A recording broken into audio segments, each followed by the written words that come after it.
Welcome back, ladies and gentlemen. Today we're going to be covering all of the most aggressive and highest win rate options against the dreaded Slav defense.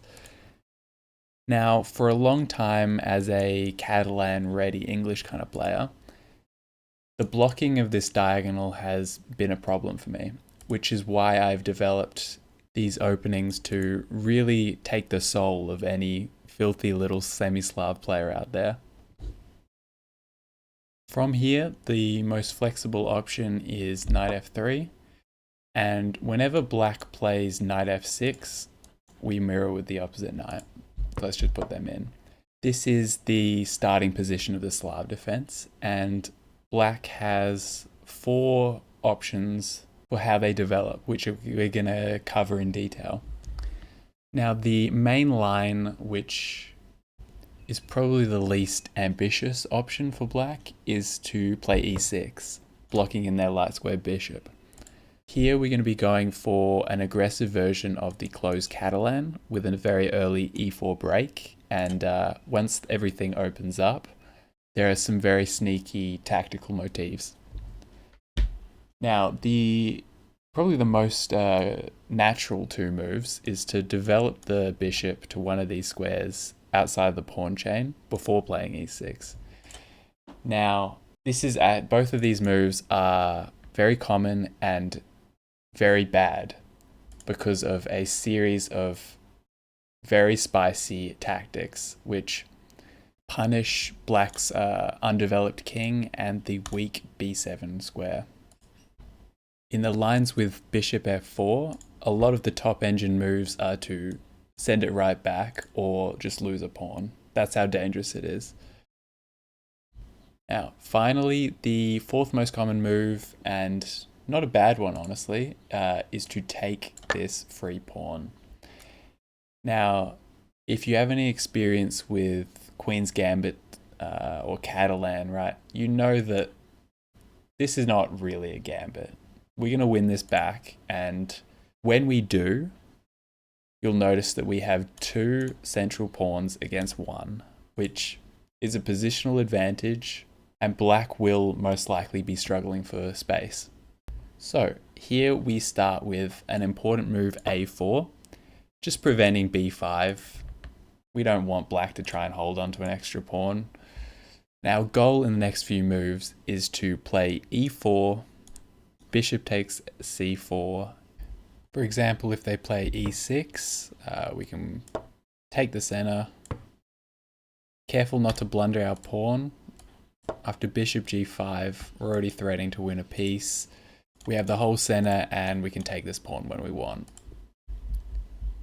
If instead they try and prevent us here from playing our e4, we have a very interesting maneuver of playing knight e5, f6, and then e4. For example, like this. And you can see how strong our center is and positionally dominant, right?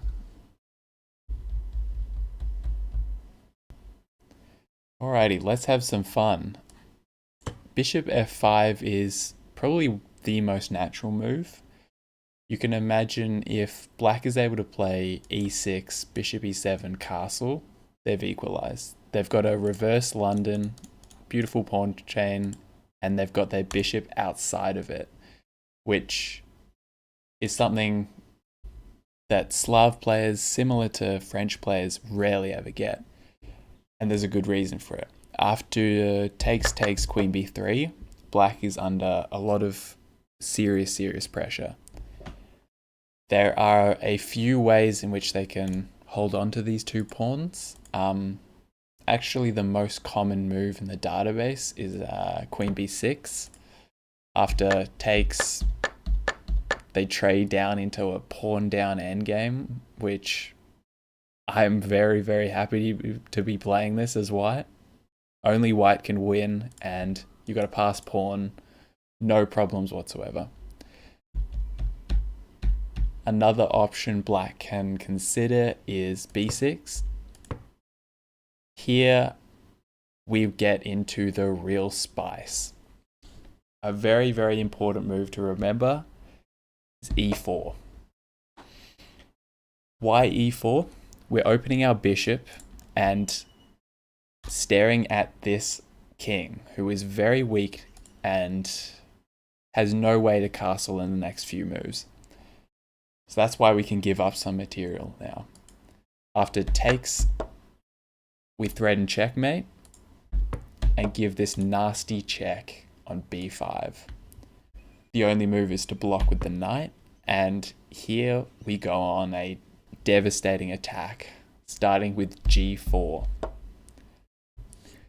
Black cannot take with either of these two pieces because the knight will be hanging in the end. So after they retreat, we play h4, threatening to trap the bishop. When they move the h-pawn, we can takes, and everything is crumbling and black can pretty much resign. Now, what's good about this is all of these moves are pretty much forced. There are no options for black otherwise. And this whole plan of these moves, followed by a kingside attack, it works against everything black can do. The move e4 is very essential to making the most of your basically almost +3 position. Here, if they decide to take with the bishop instead, same patterns. We give this nasty check, they block, takes, threaten mate, and after something like bishop g5, we're pinning everything. It's an absolute nightmare for black to develop.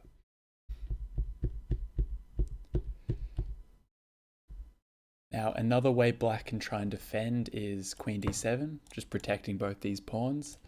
But again, we hit him with e4, bishop b5, and there are problems. Knight c6 is force, and after knight e5, we are attacking the queen and the f7 square. If they block with the queen, I believe we're going to be winning a rook. If not, our queen is getting in and, black is crumbling. Now, to summarize, black has a few options in this position. Probably the best move is to bring the bishop all the way back and just act like you haven't wasted 2 tempo in a decently worse position. Even here, you can still go for the same pattern.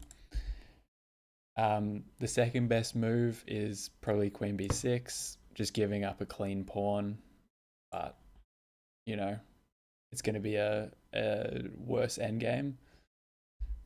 Everything else blunders to this same pattern of e4, knight e5, and bishop b5.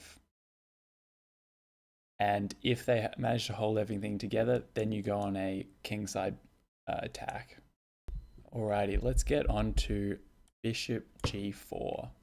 Here the move is knight e5, attacking the bishop, and after bishop f4, which is the most common move, again we enter this same position of all the bishop f5 lines, since we were going to play knight e5 anyway.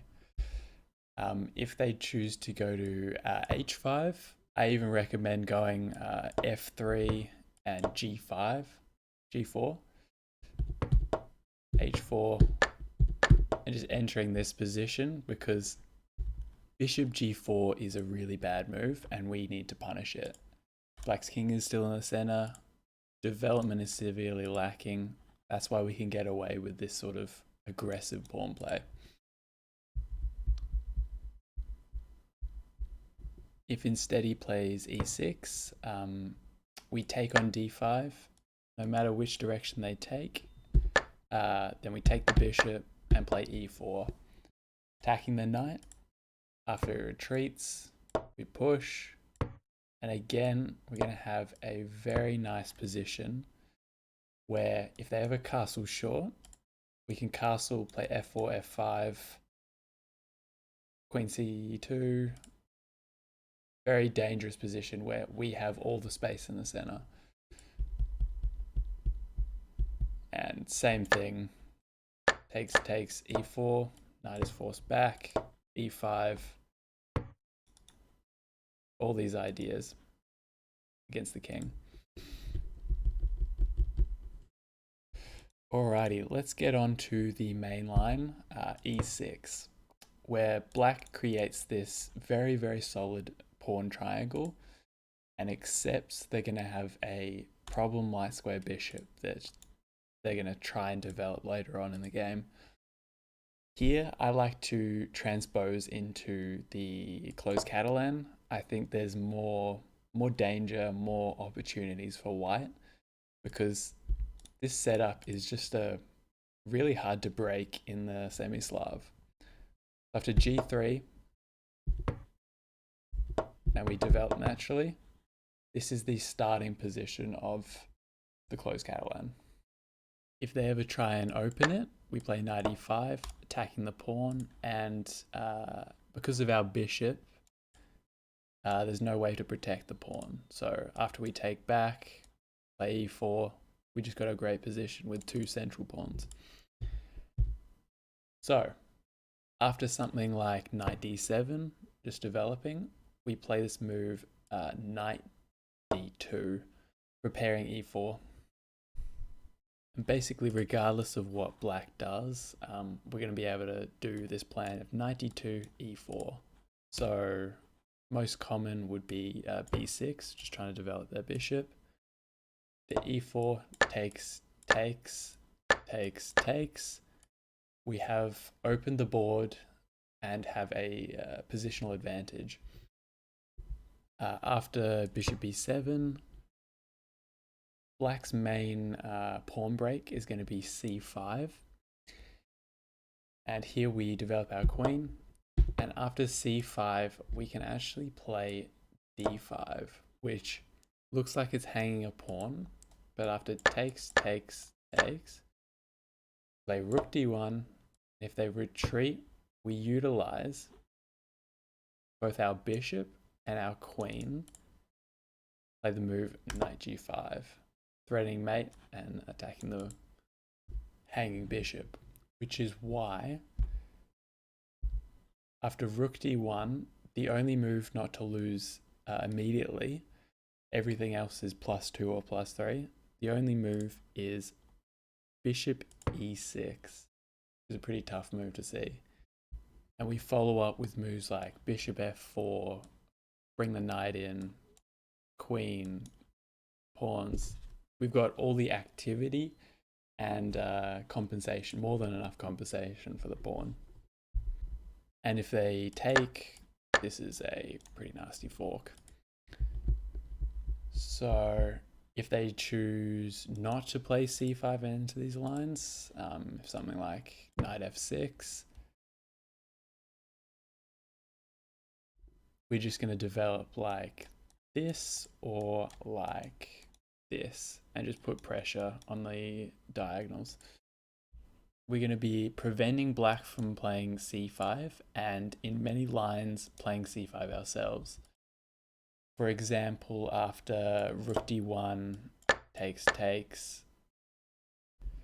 g6, c5, and the point is if they take, we open the rook and got bishop h6 ideas, nasty position.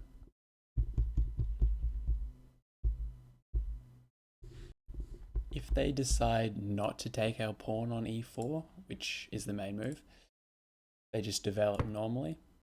It's never a bad idea to take on c5 and push e5, enjoy our crushing space advantage, the dead bishop, and maybe ideas of an f or f5 break. Alright, to summarize, this is the starting position of the 3-knight Slav. There are 4 options for black to develop. The main move is e6, where we enter a closed Catalan with an early e4 and take the whole center. If they take, again, we're getting the whole center and we have a positional advantage. And if black ever decides to be ambitious, developing their bishop to any of these squares, they suffer a series of very fatal blows. Most importantly, bishop f5, takes, queen 3, and then we follow up with e4, bishop b5, knight e5, and everything just crumbles. You guys enjoyed this video. I want to see more. Slap like. Enjoy the rest of your day. Peace.